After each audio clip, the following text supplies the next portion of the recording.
আপনারা দেশের ভিতরে এবং বাইরে থেকে যে সমস্ত দর্শক ও শ্রোতা আপনারা জিটিভির সামনে উপস্থিত আছেন, আমি সকলকে আজকে সন্ধ্যার অভিনন্দন জানাচ্ছি আমার পক্ষ থেকে। এবং আমার এই সময় আপনাদের সময় নষ্ট করে আমার এই বক্তব্য শোনার জন্য আপনারা দর্শনের ব্যাপারে আমাকে যে জিনিসটা জিজ্ঞেস করেছেন, এটা আসলে আমার আজকে উত্তর দিতে বা এটা নিয়ে আজকে দেশবাসীর সামনে এই দর্শন নিয়ে আমি বলতে আমার বুক ভেঙে যাচ্ছে। দর্শনটা বর্তমানে বাংলাদেশে কোভিডকেও হার মানিয়েছে এবং এটা মহামারী আকারে ধারণ করেছে। বাংলাদেশের প্রতিটা এলাকায় যেভাবে দর্শন ছড়িয়ে গিয়েছে, এখন দর্শনটা একটা হোলি খেলার মতো হয়ে গেছে। যেদিকে আপনি শুনবেন দর্শন দর্শন দর্শন এবং গণদর্শন। আপনার কুমিল্লার দর্শন, সে আপনার ব্রাহ্মণবাড়িয়ার দর্শন। বাংলাদেশে যেভাবে, যেমন আমি আজকে দেখেছি একটা ছেলেকে আপনার পিছনে হাত বেঁধে তার সন্তানদের সামনে তার ওয়াইফ উলঙ্গ করে গণদর্শন হচ্ছে। আজকে আমি ফেসবুকে দেখেছি। আমি বিকেলবেলা আমি একটু আপনার মোবাইল খুললাম, ফেসবুকে আমি এই দর্শনটা কিনে। তাহলে আপনি আমরা যারা আছি, আমরা আমাদের বউ কিংবা যাদের মেয়ে আছে, ছেলে মেয়ে আছে 12-13 বছরের ঊর্ধ্বে, তারা তো আমরা আমাদের স্কুল কলেজে ছেলে মেয়েদেরকে পাঠাতে এখন আমার ভয় হচ্ছে রীতিমতো। তাহলে আমাদের জুলাই আন্দোলন যে আমরা করলাম, সে জুলাই আন্দোলন আজকে সেটা সার্থকতা তো আমি দেখছি না। আওয়ামী লীগ আমলেও দেখছি ছাত্রলীগ যুবলীগের পোলাপান দর্শন করছে, হিন্দু ছেলে নিয়ে আপনার দর্শন করেছে।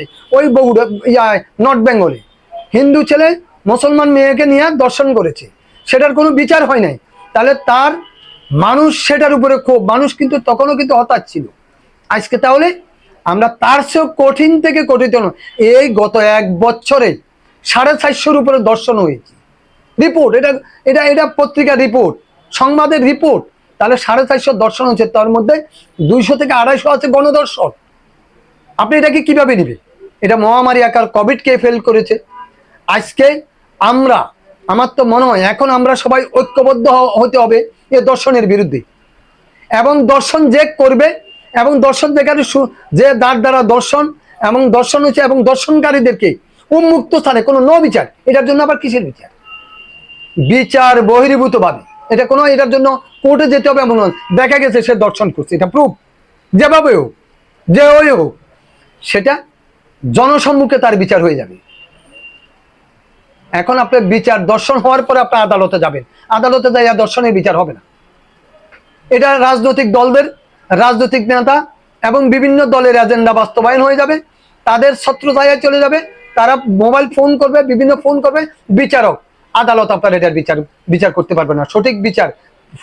সঠিক জুরি বোর্ড সেখানে আপনার কোনো কিছু করতে পারবে না। কারণ আজকে বিচার ব্যবস্থা সম্পূর্ণরূপে অরক্ষিত, স্বাধীন নয়।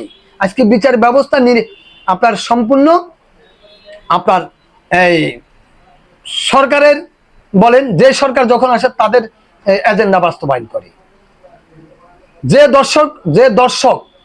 দর্শন করে দেখা যাচ্ছে কেউ কারো আত্মীয় স্বজন, তো তারা যেখানে আছে কেউ ওদের তো আত্মীয় স্বজন, আমরা বিভিন্ন দলে আছে, প্রভাব খাটাচ্ছি, ফোন করে দেয়, তাকে দেখা গেছে আপনার বিচার হয় না, বিচার গড়িমসি হয়, দর্শিতা আর বিচার হয় না। বিচারের রায় নীরবে নিবৃত্তিতে কাঁদে। আজকে এই জুলাই আন্দোলনে আমি বলবো, আজকে জুলাই আন্দোলনে যারা আছে, যারা গত বছর জুলাই আন্দোলনে আপনারা অগ্রণী ভূমিকা পালন করেছেন, শুধু আমি ছাত্রদেরকে বলবো না, আমি যারা এই জুলাই আন্দোলনের সাথে যারা সম্পৃক্ত ছিলেন, তারা আবার মাঠে নেমে যেতে হবে দর্শনের বিরুদ্ধে।